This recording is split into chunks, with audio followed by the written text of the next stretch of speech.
किसी ने भी हमारे पार्टी के किसी भी नेतृत्व ने, किसी भी विधायक ने किंतु परंतु भी नहीं, कुछ भी नहीं, लेकिन सामने से सब लोगों ने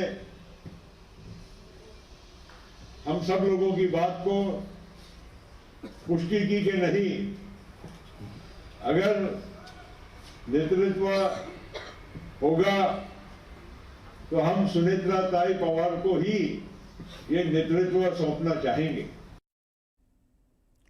दरम्यान राष्ट्रवादीचे नेते प्रफुल्ल पटेल यांची पंतप्रधान नरेंद्र मोदी आणि अमित शहांसोबत दिल्लीत स्वतंत्र बैठक पार पडली आहे। एनडीएच्या संसदीय पक्षाच्या बैठकीनंतर ही बैठक झाली। खासदार प्रफुल्ल पटेल यांनी राज्यातील घडामोडींची माहिती दोघांनाही दिली आहे, तर दुसरीकडे सुनेत्रा पवार यांच्या शपथविधी आणि पवार कुटुंबियांबद्दलही चर्चा केल्याची माहिती समोर आली आहे।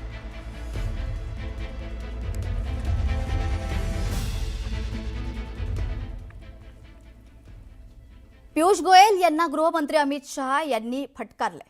प्रफुल्ल पटेल यांना राष्ट्रवादीचा राष्ट्रीय अध्यक्ष केल्याचा दावा पियुष गोयल यांनी केला होता, तर यानंतर आता अमित शहा यांनी गोयल यांना फटकारल्याची माहिती सूत्रांनी दिली आहे।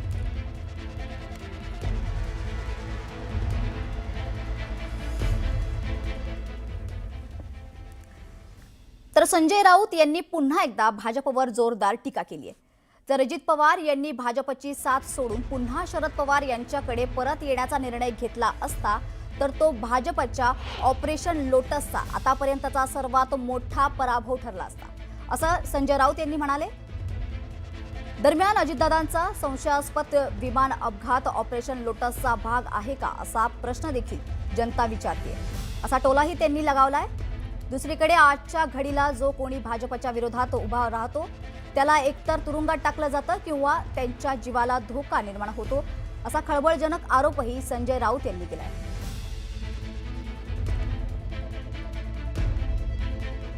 काय अडचण येत आहे त्यांच्या? नाही, अडचण ही आहे की मोदी आणि शहांची आणि फडणवीसांची। अजित पवार हे भारतीय जनता पक्षाला सोडून परत शरद पवारांकडे आले असते तर तो भारतीय जनता पक्षाच्या ऑपरेशन लोटसचा सगळ्यात मोठा पराभव ठरला असता। त्याच्यामुळे अजित पवारांचा संशयास्पद विमान अपघात हा सुद्धा ऑपरेशन लोटसचाच भाग आहे का,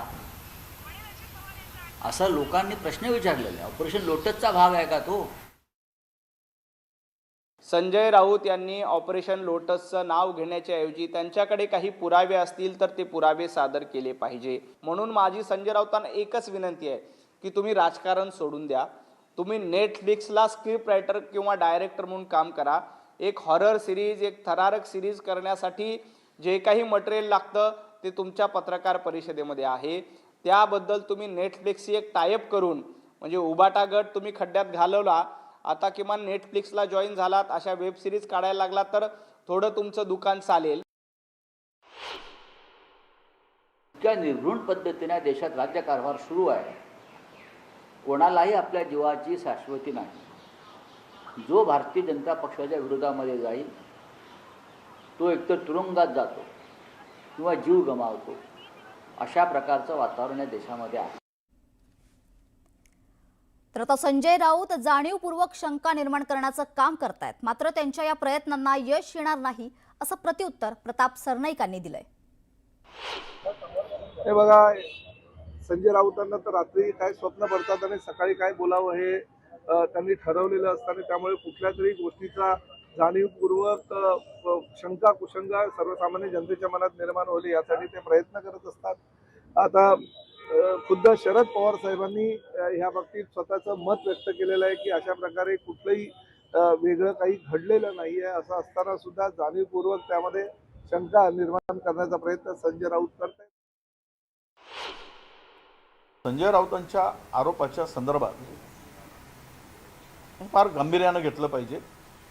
एक खासदार पार्लमेंटमध्ये ऑन रेकॉर्ड हे जर वक्तव्य करतो आहे त्याचं गांभीर्य लक्षात घेतलं पाहिजे आणि त्या दृष्टीनं चौकशी झाली पाहिजे असं मला वाटतं।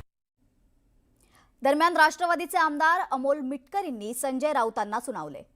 अजित पवारांच्या संभाव्य अपघाताच्या संशयाबाबत आम्हाला सहकार्य करायचंय की ऑपरेशन लोटस आणि भ्रष्टाचाराच्या फाईल्स घेऊन बारामतीला जात होते अशी विधानं करून त्यांचं राजकारण करायचं, असा सवाल अमोल मिटकर यांनी केलाय.